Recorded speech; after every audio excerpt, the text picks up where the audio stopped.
The wedding that wasn't mine. I never thought that scheduling my wedding would be the final act of betrayal. But when my sister announced her ceremony for the exact same day, I realized some people don't just steal your spotlight, they erase you completely. My name is Megan, and for 28 years, I existed in someone else's shadow. The call came on a Tuesday evening, just as Brian and I were addressing the last of our modest wedding invitations.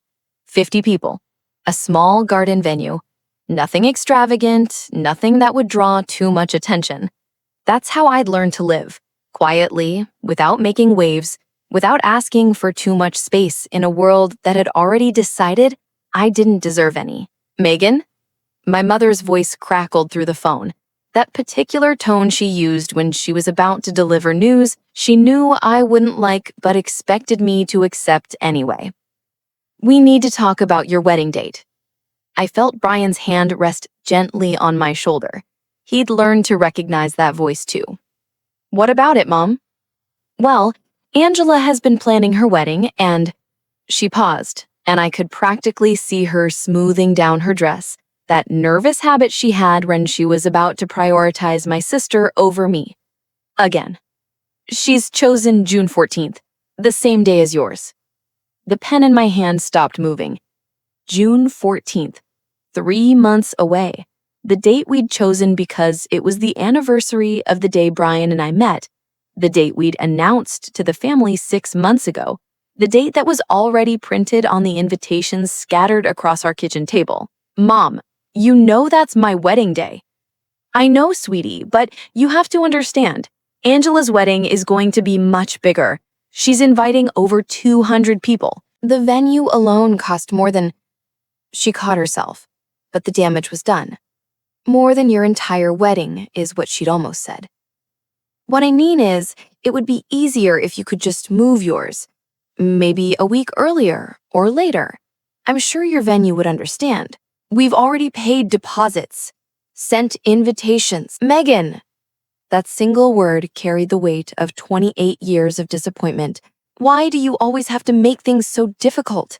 This is important to Angela, to the family. You know how much this wedding means to us. Us. Not her. Us. Because Angela's happiness had always been a collective family project, while mine was a solo journey no one wanted to join. I'm not changing my date, Mom. The silence on the other end stretched like a chasm between us, one that had been widening since the day I was born, 23 months after Angela. 23 months that made all the difference in the world.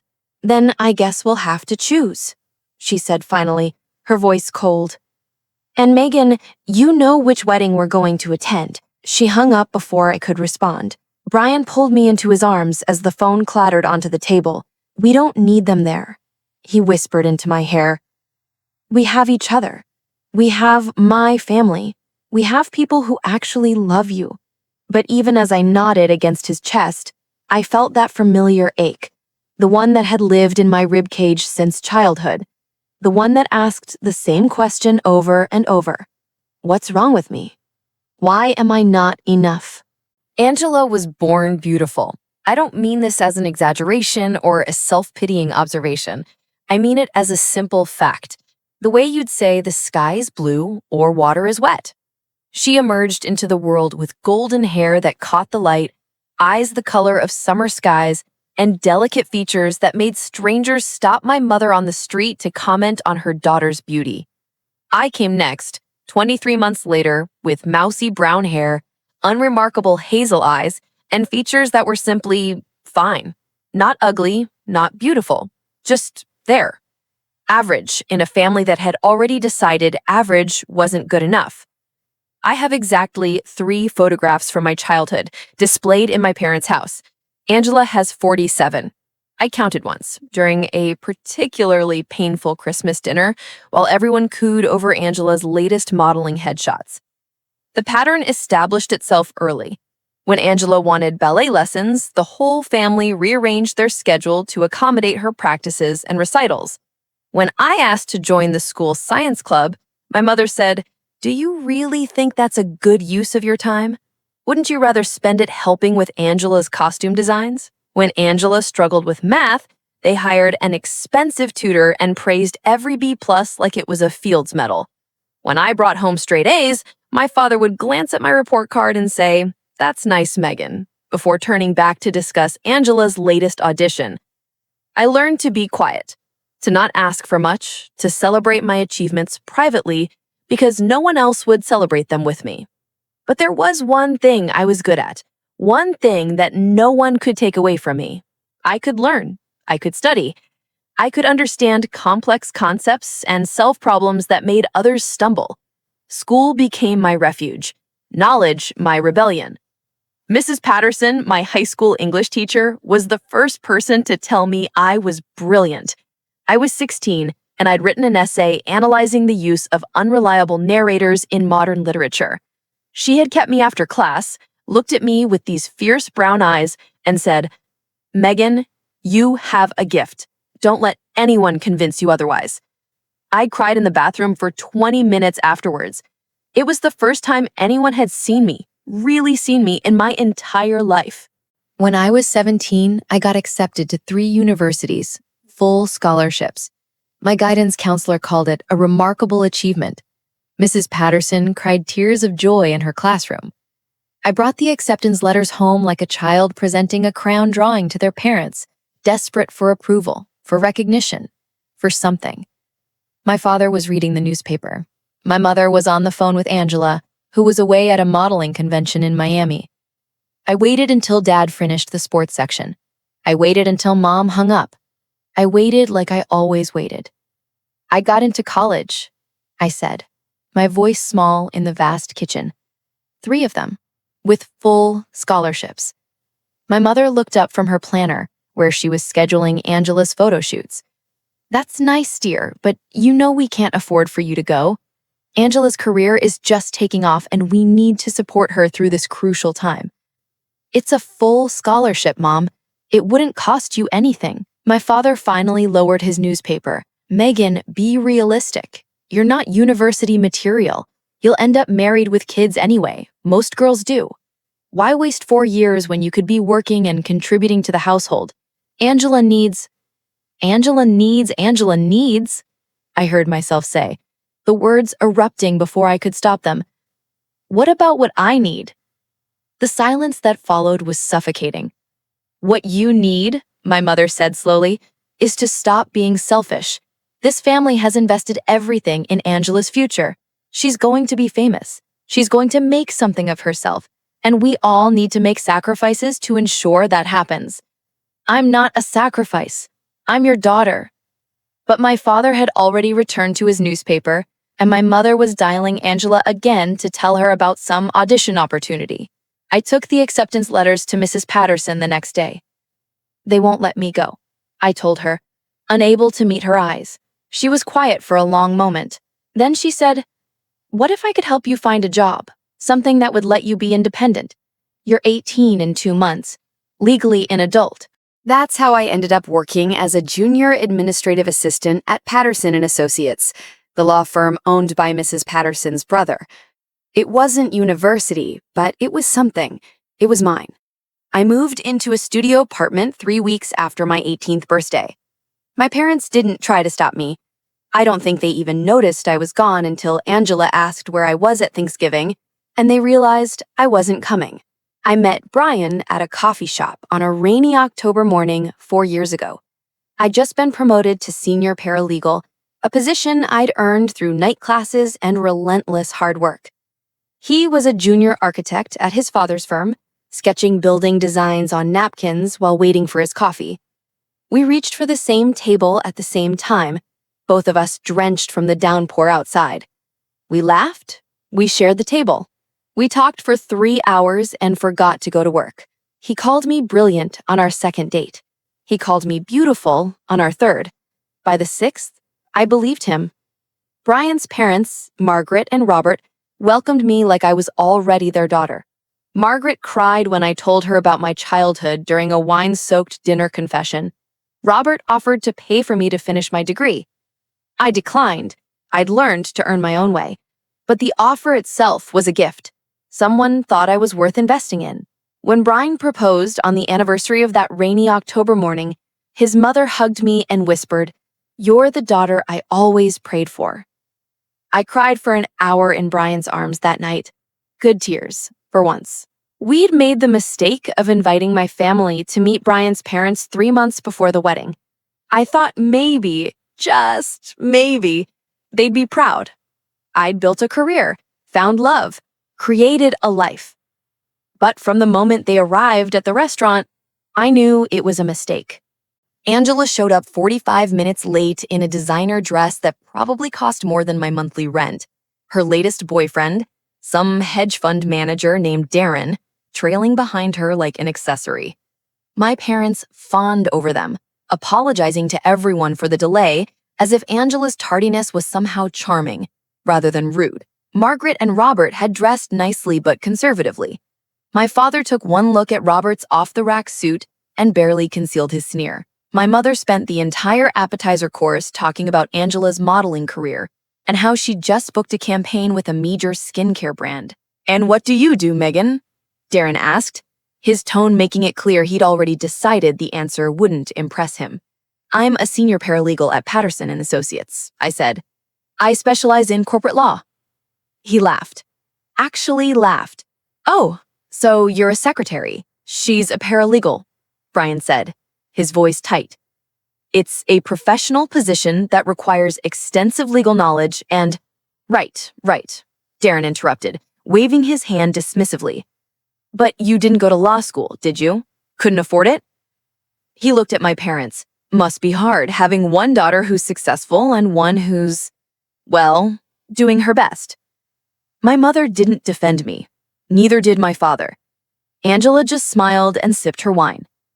But Margaret leaned forward, her voice steel wrapped in silk. "Megan has built a remarkable career through her own intelligence and determination. She's written briefs that have won cases at the appellate level. Partners at the firm regularly request her by name. And she's done all of this while putting herself through night school, earning her degree without anyone's financial support. I'd say that's not just success, that's extraordinary." The table went silent. "Well," my mother said finally, her voice thin, "we're all very proud of both our girls." It was the first time she'd ever said she was proud of me, and it only happened because someone else said it first. After my mother's phone call about the wedding date, I didn't hear from my family for 2 weeks. I told myself I didn't care. I had Brian. I had his family. I had friends from work and from the evening classes I'd taken over the years. But there was still that small, stubborn part of me that wanted them there. Wanted my father to walk me down the aisle. Wanted my mother to help me choose a dress. Wanted Angela to stand beside me as my maid of honor, the way sisters were supposed to. I was naive enough to think maybe Angela would reach out, that maybe she'd realize how cruel it was to schedule her wedding on my day, that maybe just once she'd put me first. Instead, she sent a group text to the entire extended family. "Can't wait to celebrate my special day on June 14th. It's going to be the wedding of the century. Hope everyone's saving their appetite for the 10-course dinner at the Ritz-Carlton." My cousin Lisa replied almost immediately. "Wouldn't miss it for the world." My aunt, "So excited for you, Angela."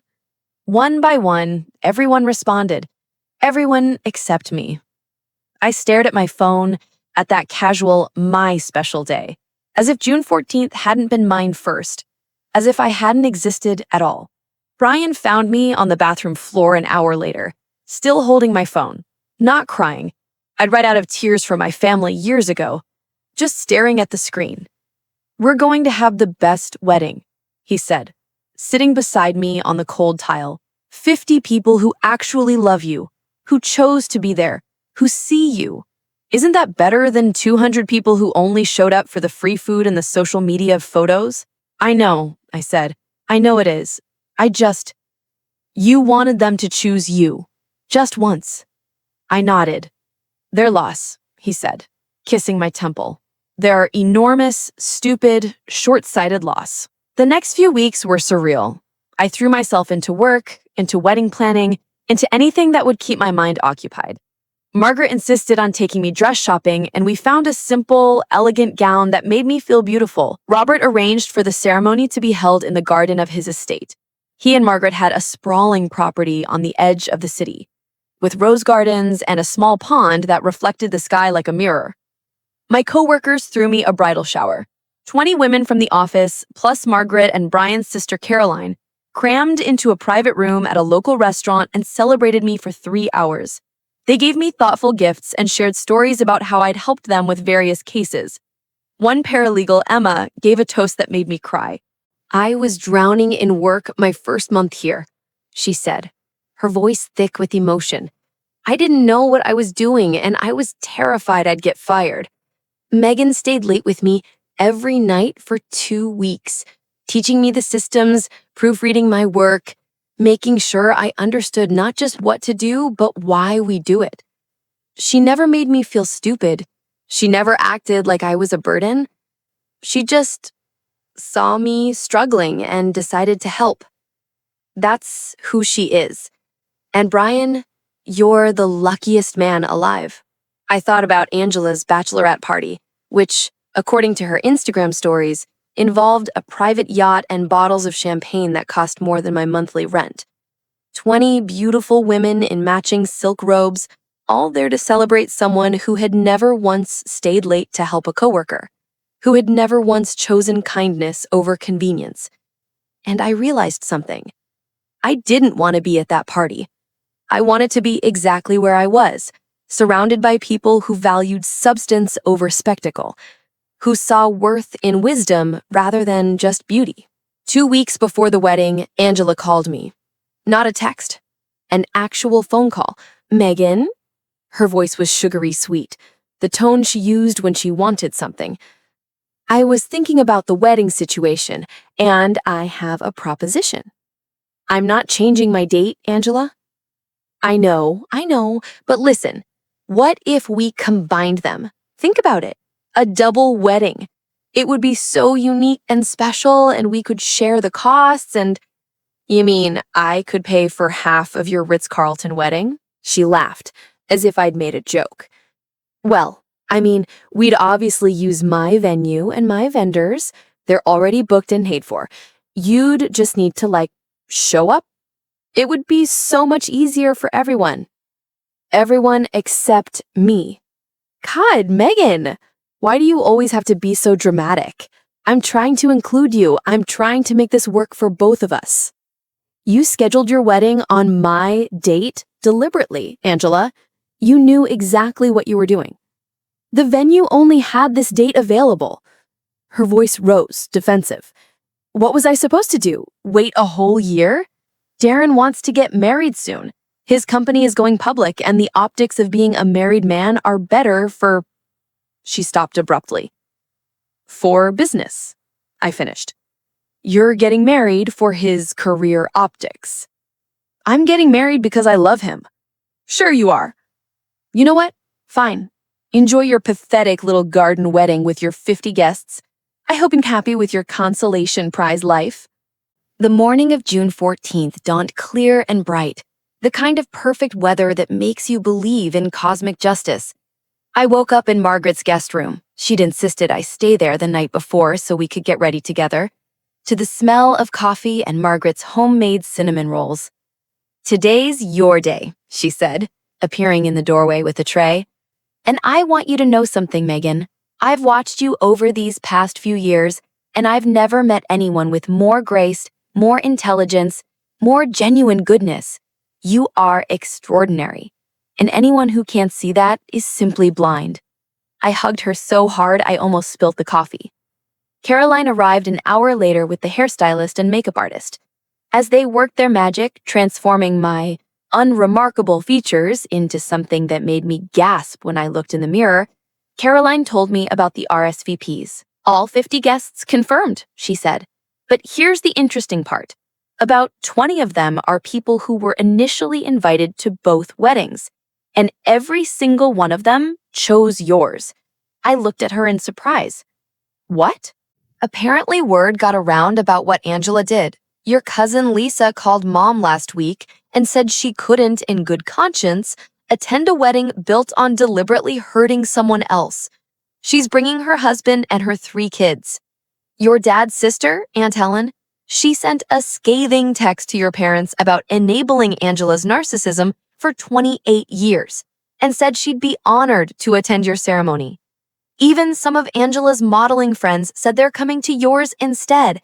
Something about respecting loyalty and integrity over Instagram photo ops. The makeup artist had to repair my mascara twice after that. The ceremony was supposed to start at 4 in the afternoon. At 3:30, as I stood in Margaret's bedroom in my wedding dress, Brian's father knocked on the door. "Megan?" Robert's voice was gentle. "There's something happening you should know about. Don't worry, it's not bad. Actually, it's the opposite of bad." I opened the door to find him looking uncharacteristically emotional. "Cars have been arriving for the past hour," he said. "We set up seating for 50. There are over 100 people out there. Your coworkers, the entire legal team from Patterson and Associates showed up. The senior partners, even clients you've worked with who somehow heard about the wedding. The night school professors from your classes, parents of kids you tutored years ago. There's a woman out there who says you helped her win custody of her children and she drove 8 hours to be here." I couldn't speak. "And Megan?" He smiled. "Angela's wedding? From what I'm hearing through the family grapevine, she's got about 30 people there. Mostly Darren's business colleagues who couldn't get out of it. Your parents are apparently livid." I started laughing and crying at the same time. Brian's face when I walked down the aisle, his father had offered to walk with me, but I chose to walk alone because I'd gotten myself there, is something I'll remember until my last breath.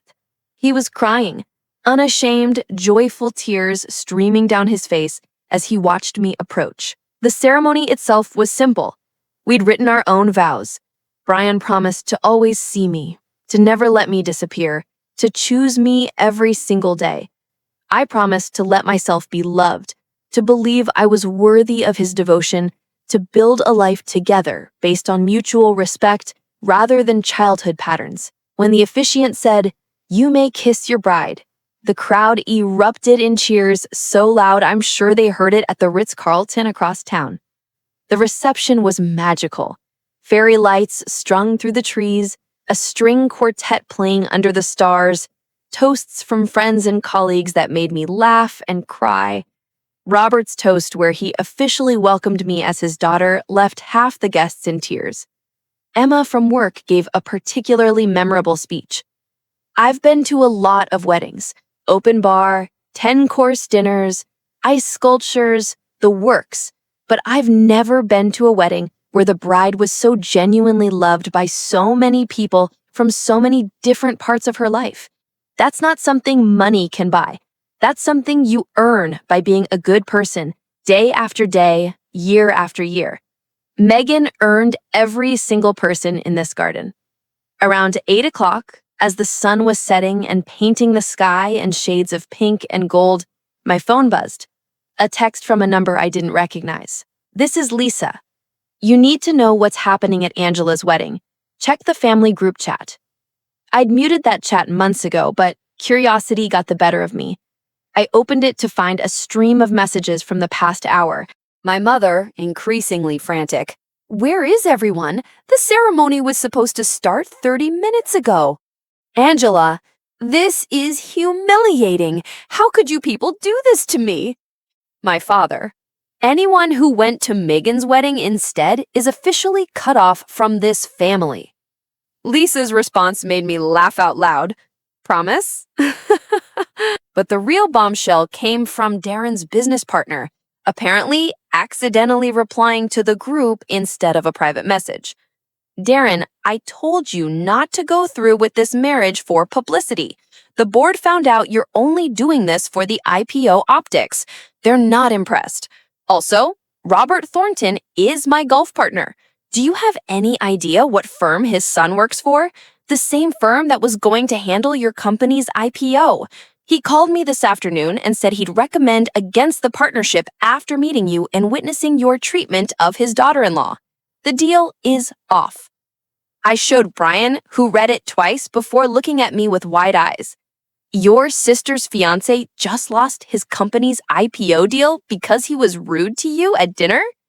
Apparently. Damn. He kissed me. Remind me to never get on my father's bad side. The fallout was spectacular, though I only heard about it secondhand. Angela and Darren had a screaming match at their reception in front of the few guests who'd shown up. He blamed her for the failed IPO, saying if her family wasn't so dysfunctional, his business wouldn't have suffered. She blamed him for choosing the venue date without consulting her family first. The argument ended with her throwing her bouquet at his head and storming out. The wedding was called off. The engagement ended. The photos Angela had posted on social media, the ones from before the ceremony, full of champagne and anticipation, got flooded with comments from people who'd heard about the drama. She ended up deleting her accounts. My parents, who'd spent close to $100,000 on Angela's wedding, demanded she pay them back. She couldn't. She'd been living beyond her means for years, relying on their financial support. They cut her off financially. Ironically, Angela ended up moving in with our Aunt Helen, the same aunt who'd attended my wedding. Helen gave her a job managing social media for her small business, and from what I heard, started teaching Angela some long overdue lessons about humility and self-sufficiency. My parents sent a card to our house 2 months after the wedding. No return address. Just a card with a generic, "Congratulations on your wedding" message and both their signatures. No apology. No explanation, just acknowledgement that yes, we had gotten married, and yes, they had missed it. I threw the card away. A year later, I was promoted to senior legal counsel at Patterson and Associates. Brian's architecture firm landed a major contract for a downtown development project. We bought our first house, a modest but lovely craftsman with a garden where I plant vegetables every spring. Margaret and Robert come for dinner every Sunday. Caroline and her family visit monthly. The partners at my firm call me for advice on complex cases. I'm mentoring 3 junior paralegals who remind me of myself at their age. Brilliant, uncertain, hungry to prove themselves. Sometimes I think about Angela. I heard she's doing well at Aunt Helen's company, that she's actually working hard for the first time in her life. I heard she reached out to Lisa to apologize for years of self-centered behavior. I heard she's in therapy. I don't hate her. Hate requires energy I'd rather spend elsewhere. But I don't miss her either. You can't miss someone who was never really there for you in the first place. Brian asks me sometimes if I regret not having my parents at the wedding. I tell him the truth. I regret that they never knew me well enough to want to be there. I regret that they spent 28 years looking at me without seeing me. I regret that they chose favoritism over love, appearance over substance, comfort over fairness. But I don't regret the wedding itself. That day was perfect. That day was mine. I have the photos on our mantle. 115 people who showed up to celebrate 2 people getting married. Not because they were obligated, not because they wanted to be seen at a lavish event, but because they actually cared. Some nights, when I'm falling asleep next to my husband in our home, surrounded by a life I built with my own hands and filled with people who chose me, I think about that girl on the bathroom floor, staring at her phone, wondering why she wasn't enough. And I want to tell her, you were always enough. The problem was never you. The problem was people who were too blind to see what they had, too shallow to recognize value, too broken to give love without conditions. You were always enough. And someday, you'll believe it. Last month, Brian and I celebrated our anniversary at the same garden where we got married. Margaret insisted on hosting a small party, just family and close friends. As I stood there, watching the fairy lights twinkle in the trees, listening to the laughter of people I love and who love me back, I felt something I'd never experienced in my parents' house. I felt home.